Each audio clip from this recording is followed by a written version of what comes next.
Halo mga ka-road! It's your street gay, Kalye! Alam mga ka-road, it's your street geek, Kalye, and welcome to my route. So, ngayong gabi, punta akong Vista Mall, papalinis akong kuko, tsaka mamimili ng kung anek-anek. Share ko lang, bakit? On the way na ako. Ako lang mag-isa.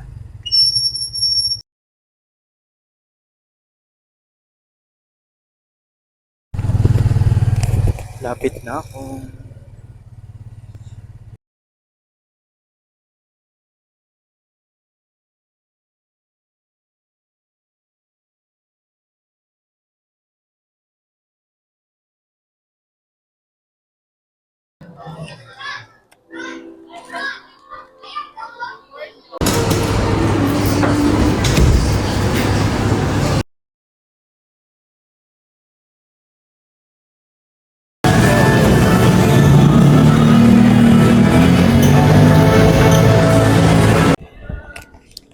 So guys, nandito ako ngayon sa May Olmo. Kakatapos ko lang magpalinis ng kuko and I have kwento about dun sa katabi ko. So, grabe. Hindi ko in-expect. Like, ganun na ba talaga kahirap? I mean, ganun na ba talaga ka maging mabait? I don't know the term eh. Parang nagpaka-good Samaritan lang naman ako, which I always do. Wow. Kasi maano talaga ako kapag merong mga like feeling ko anong tawag doon? Parang maargabyado ba yung tawag? Hindi man argabyado, yung parang masasayang yung oras or maaapektuhan yung masasagabal ba? Basta ganun, parang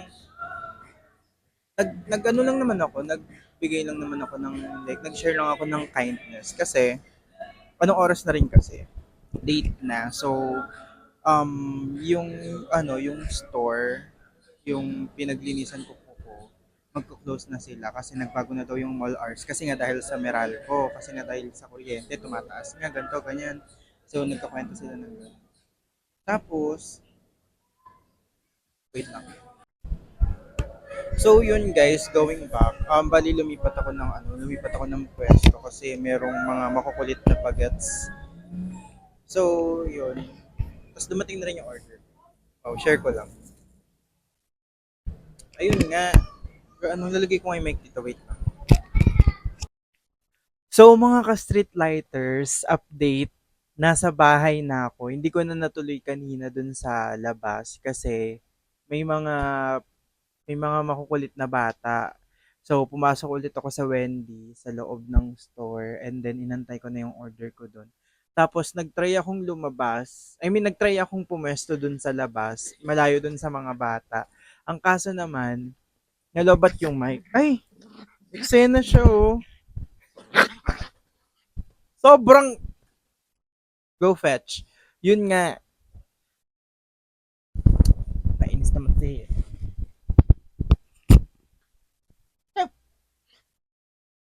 Tignan. Ay, sorry.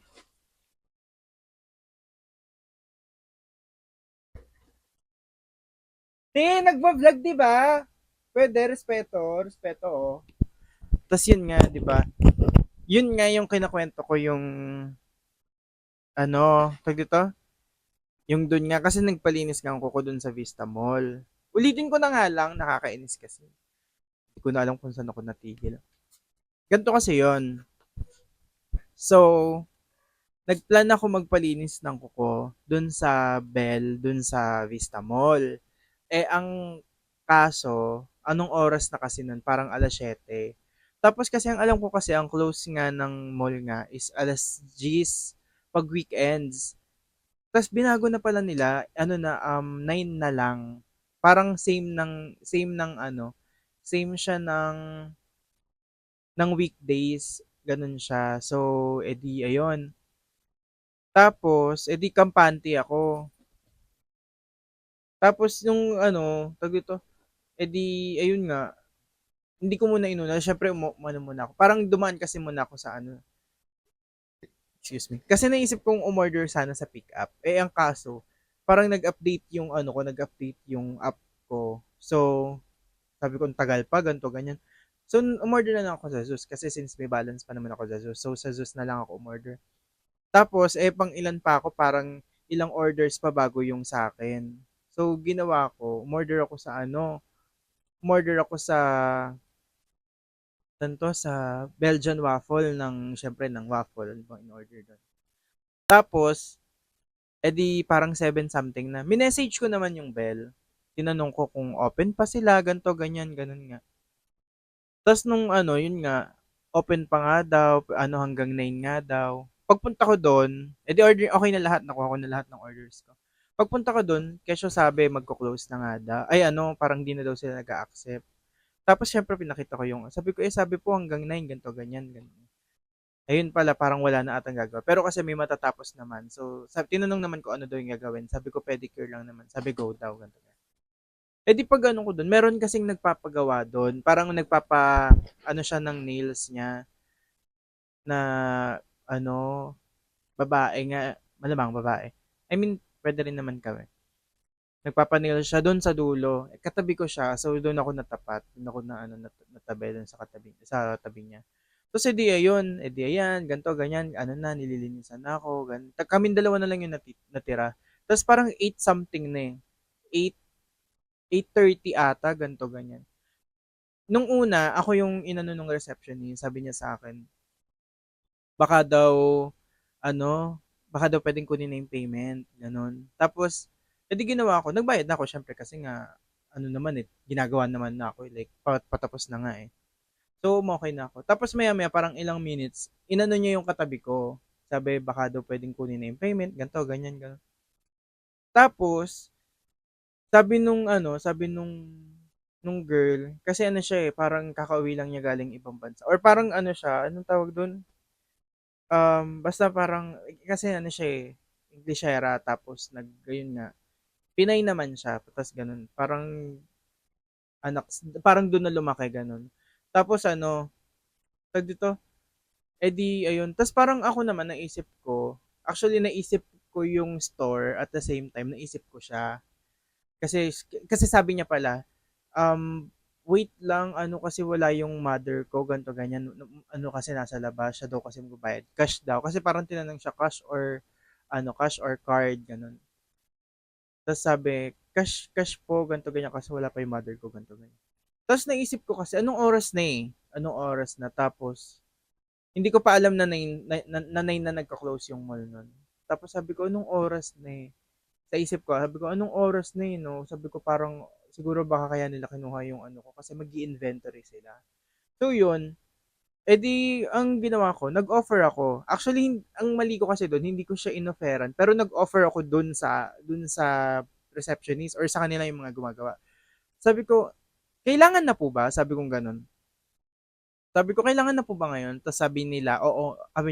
Sabi nila, oo, opo sana. Sabi ko, sabi ko, okay, sige. Sabi ko, what if ako na lang muna magbayad tapos yung ibabayad nila sa akin na lang ibayad? Sabi kong ganun. Tapos sabi, sige po, ganito, ganyan. Pumayag naman. Tapos siya, wala siyang reaction. Like, parang dead ma lang, ganito, ganyan. Parang, sa isip-isip ko, okay, kasi baka spoiled brat, ganito, ganyan. Sabi ko, sa bagay. Kasi narinig ko, pumunta na dun yung, yung mom niya before eh. Nung habang nililinisan ako tsaka siya. Tapos umalis lang ulit. Tapos yun nga sabi ko, okay. Parang wala lang kasi sa kanya nung ako yung nagbayad. Parang, hindi rin naman ako nag-expect ng something. Pero as a Filipino, parang dapat meron kang na yun nga yung pasasalamat mo lang kahit paano. Kasi yun nga. Tapos parang natapos na ako, tapos na ako i-pedicure. Tapos siya hindi pa rin siya tapos. Tapos parang ilang minutes bago dumating yung mom niya. Parang hindi niya nga minessage yung nanay niya eh. Parang wala lang kasi pagpasok parang wala lang na yun nga na dire-diretso lang sa kanya, ganto ganyan. Tapos parang, yun, di ba, lumapit siya. Tapos, nung nandun na siya sa nanay niya, nung nandun na yung nanay niya sa kanya, ate, ang inuna, yung ka-message niya. Like, talagang, pinakita niya yung message yung kausap niya sa chat, tapos dun sa nanay niya pinakita niya. Tapos, nagbabasa. Pero ito pa, hindi niya sinabi, hindi sinabi nung anak niya, na ako yung nagbayad, na sa akin bayaran. Inuna yon yung message. Ang nagsabi pa, yung naglilinis sa kanya. Ang sabi nung naglilinis, Ma'am, yung ano po, yung bayad po, yung ano niya, binayaran na po ni sir. Yung bill niya binayaran na po ni sir. Bali kayo na lang po magbabayad kay sir, sabing ganun. Tapos ako syempre, ano, smile smile, ganto, ganyan. Kasi nga syempre parang okay, kasi hindi ko naman kayo kakilala. So parang why not smile naman kahit paano kasi gumawa ako ng ano sa inyo, ganto, ganyan. Tapos yun, tapos hanggang sa, tag dito, ilang minutes na like parang umabot ata ng 3 to 4 minutes. Ate, binabasa niya pa rin yung message nung ano. Like, wala silang pakialam. Wala silang ano. Buti na lang kamo, napalingon ako dun kay ating naglilinis. Nung napalingon ako sa kanya, ang sabi ni ate, ma'am, excuse me po, sorry, nagmamadali na po ata si sir. Sabing ganun. Though hindi naman ako nagmamadali, pero kasi, ate, excuse me, nakalimutan niyo ba ako? Like, what the, oh my God.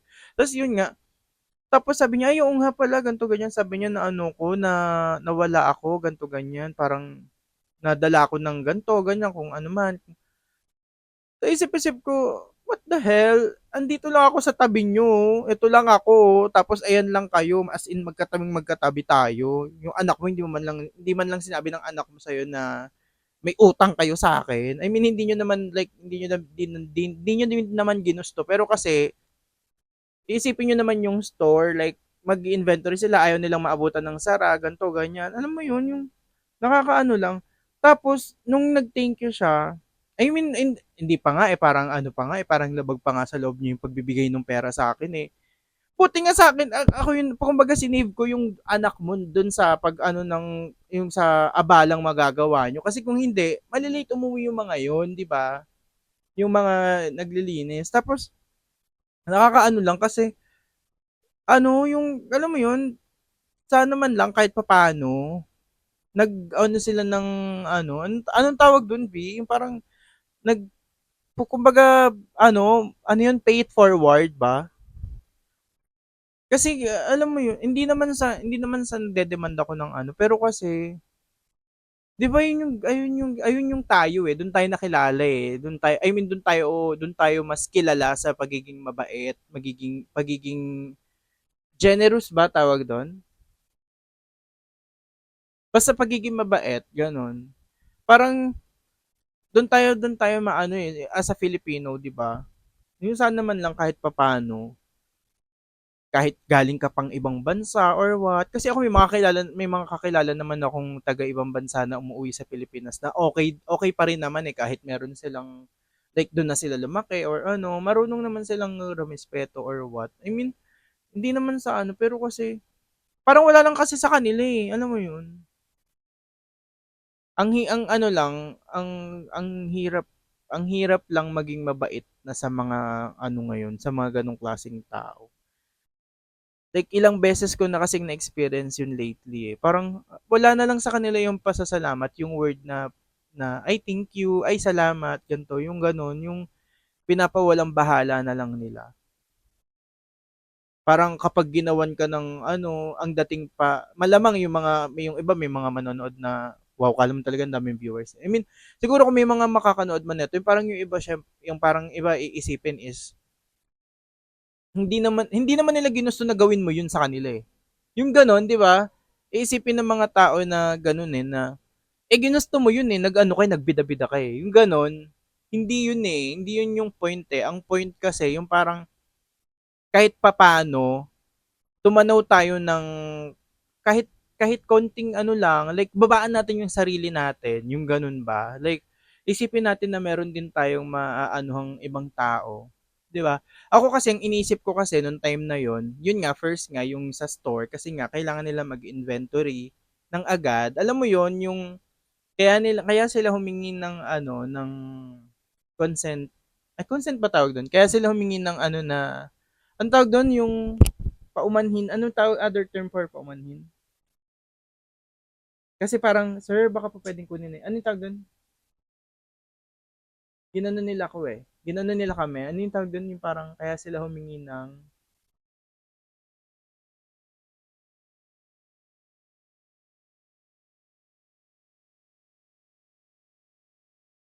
ako din eh, parang nasa dulo na ng utak ko. Kaya sila humingi ng, Hindi siya abiso eh.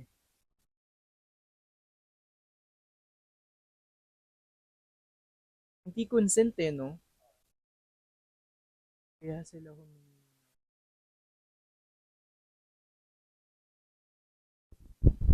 Ano nga tawag doon? Wait lang ah.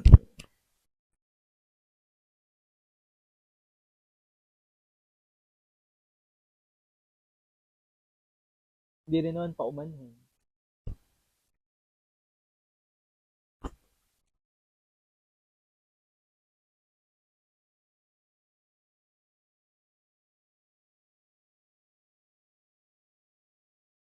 Excuse?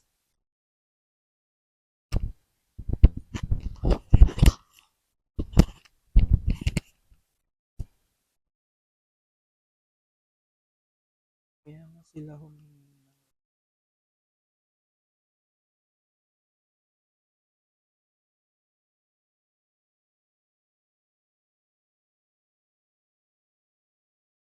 Hindi ba excuse?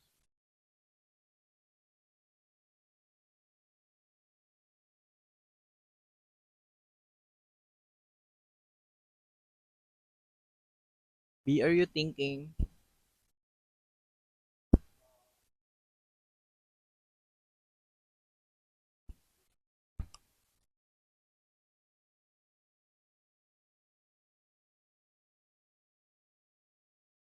Hindi siya heads up eh, kasi parang ano na eh.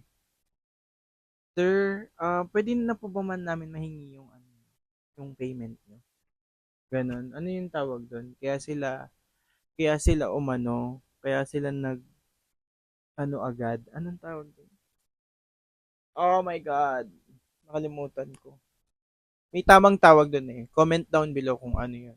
Basta ang ginawa niya kasi parang ayun niya, sinabi niya sa akin na sir, excuse me, baka po pwedeng hingin na yung payment nyo. Ganon, yun nga. Tapos, yun nga, syempre, ikaw, ang iisipin mo, siguro, ano, kasi ako, nag-work ako sa ganon eh, yung sa mga may inventory or what. Na ano ko agad, na parang sumagi na agad sa isip ko na okay, mag-inventory sila. And tama din naman nga kasi.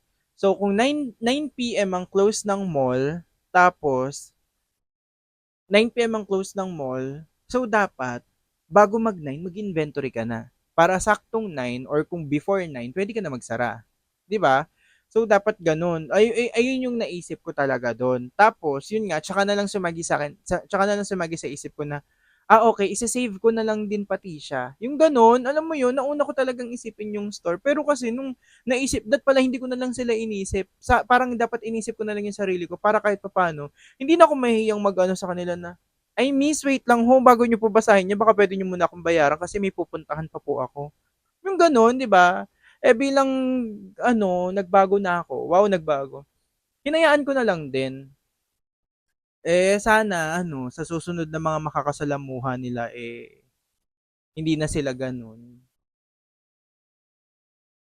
Ay nako, wala lang, gusto ko lang mag-rant. Tsaka hindi na ako nakapag-vlog kanina kasi nga yun nga ang daming nangyari na lobat, nagkagan. Tapos ito pati, ay nako, yun nga, edi pauwi na ako. Eh di, ano, yan nga, pauwi na ako. So, dapat magta-tricycle talaga ako. Eh, kaso naisip ko, what if dumaan ako sa Lawson? Kasi may Lawson dun eh. What if dumaan ako sa Lawson? So, dumaan ako sa Lawson. Nung pagdaan ko naman sa Lawson, hinahanap ko yung item na nabibilhin ko. Kaso, ang mahal. Like, ba't ganun? Iba yung price dun sa price dito sa amin sa may ano. So, ginawa ko, hindi na ako bumili. Eh, bigla may may sumigaw na, oh, tipas, tipas, tipas. So, yung ginawa ko, sumakay ako dun sa, sa jeep ng tipas. Tapos habang may yung tinigilan nung jeep, merong dalawang babaeng sumakay. Yung isa okay naman siya, maganda siya, ganto ganyan. Tapos yung isa maganda naman siya pero meron siyang buga. Meron siyang something na ewan sa ano niya. So, nagbe-vape sa loob ng jeep. Like, may mga ano doon, may mga matatanda na nagve-vape dun sa loob ng jeep. Tapos dun pa niya, na para bang kinakul niya yung pagve-vape niya. Parang alam mo yun, yung konti na lang isiko ko yung siko ko sa bunganga niya para tumigil siya kakahipak. Nakakainis, hindi ko na lang inano, pero nakakainis yung ganun. Please guys, wag niyong gagawin yung ganun klaseng bagay. Kasi hindi lang kayo yung tao dun sa jeep, okay? Pwede niyong gawin yan siguro dun sa mga, kaya nga tayo may mga smoking area eh. Doon nyo na lang gawin. Or kung gusto nyo doon sa bahay nyo, alam nyo kung hindi nyo nire-respeto yung pamilya nyo or yung magulang nyo or yung mga bata sa inyo, wag nyo na kaming idamay. Wag nyo na idamay yung mga inosente. Kasi alam mo, hindi mo kinakul yan kung sino ka man. Taas-taas ng tsinelas mo eh. Buti nga hindi ka nadapa eh. Kakainis! Dami nangyari. So, yun. Tapos birthday pala ni Hera kahapon. Baby, happy birthday! Come here. Love you so much. May 2 pa ba until now? Ano oras na, B? Hindi na pala. So, kahapon nga talaga. So, yun guys. Dito na nagtatapos ang aking vlog. I mean, ng route ko. So, guys, don't forget to like, share, and subscribe. And follow nyo naman ako sa mga social media platforms ko na naka-ano dyan sa description ko. Tapos, gagawa na ako ng vlog hanggang sa madami nang makakanood sa akin. Wow! Kakanood ko pa lang naman ng spree. Ang daming nangyari pero hindi ko gagawin. So, yun. Um, Thank you for watching, guys. Sana nag-enjoy kayo. Yun. See you on my next route. Bye! Ayun, mabul pa ng ano. Ano masasabi mo, guys? Ay, Hera. Wawa! Kitang-kita ng viewers yun. So, bye!